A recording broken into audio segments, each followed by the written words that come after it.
Let's learn. Today I am making a panel gauge, and I thought I would show you some of the techniques I use to do woodworking in the kitchen. There are three primary tools or things I use to mimic what would be a workbench, which is very useful to give you a flat surface, a surface you can clamp things in or otherwise attach to, so that you can make straight cuts and level planing. So the first very important tool is to have a tile. A tile serves as a portable flat surface.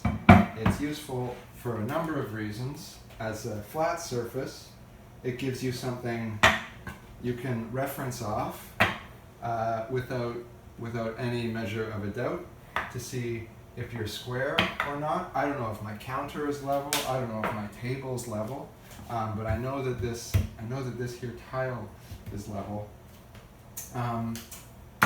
This tile is also useful for how thin and long it is.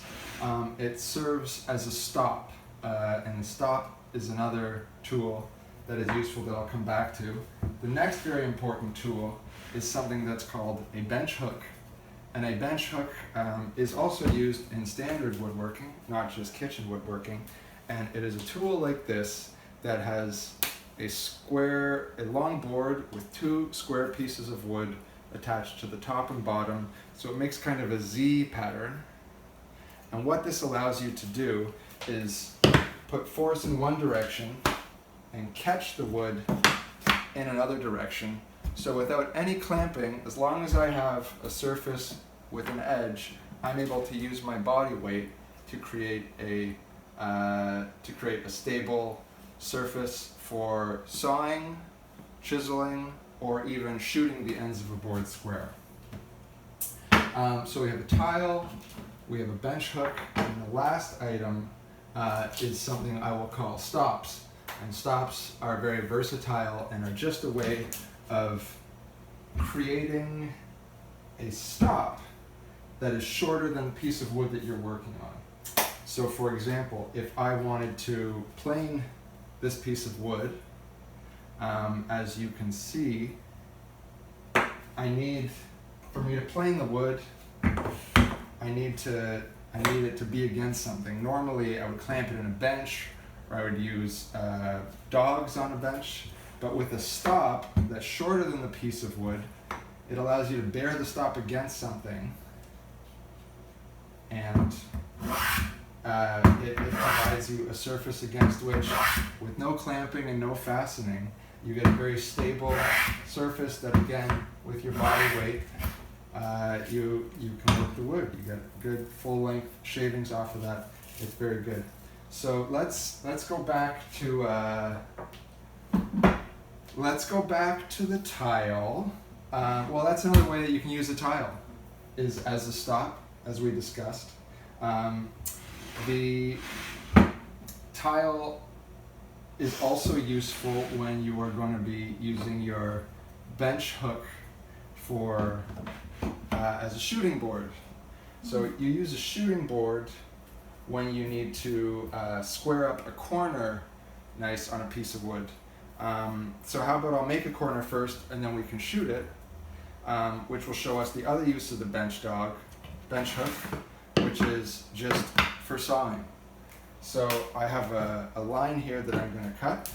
So all I need to do, no clamping necessary, just put my bench hook up against the counter, put my stock on there. I have a nice stable surface now. If I want to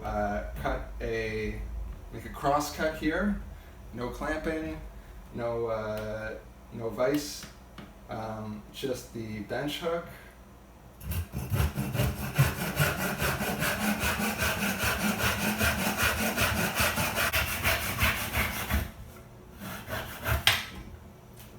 And just like that, I get a nice high quality cut using only my body weight and some mechanical advantage. If I wanted to square off this edge to make it a finish quality edge. The tile is square. The bench hook is square, as is the top of the top piece I have on here. So if I want to then take a plane, I can then register it against the bench hook and tile, and as I feed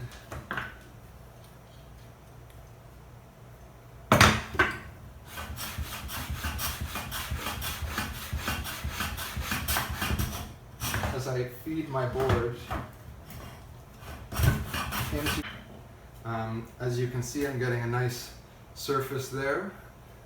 So that's some ways that you can do cross-cutting and finish planing in your kitchen.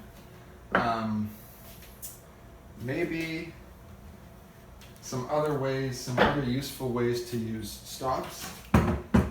Perhaps you wanted to use the tile method. However, the piece of wood you're planing is too long. That's not going to work because you need to apply pressure here. So you need to find a different solution. One option would be to just simply clamp a piece of wood to the end of your counter. In this case, you're just creating your own stop.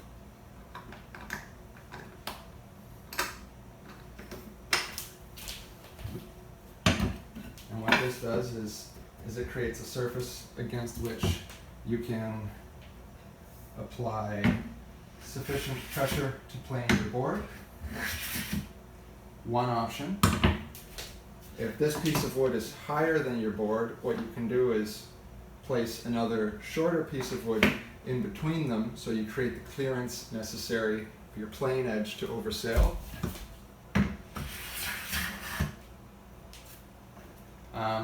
Or another option is to be creative with the other implements around you. If you have a table with a leaf, you can, for example, use some pieces of wood like this to create a very small but stable stop using your existing table. So this is on the wrong side of my body, but as you can see, it's just a matter of planing against the stop. As you can see, my table moved a little bit there. If you want, put the table up against a wall or some kind of equal strong force to oppose your weight, and you should be good to go. So I think that's all for beginners kitchen woodworking. Today we learned about 3 important tools: tile, bench hook, and the versatile world of stops. These tools will allow you to do planing, sawing, and shooting off your ends. I hope this allows you to practice your craft and create some useful items for your home that are both effective and beautiful. Hope everyone's having a nice time wherever they are. Goodbye.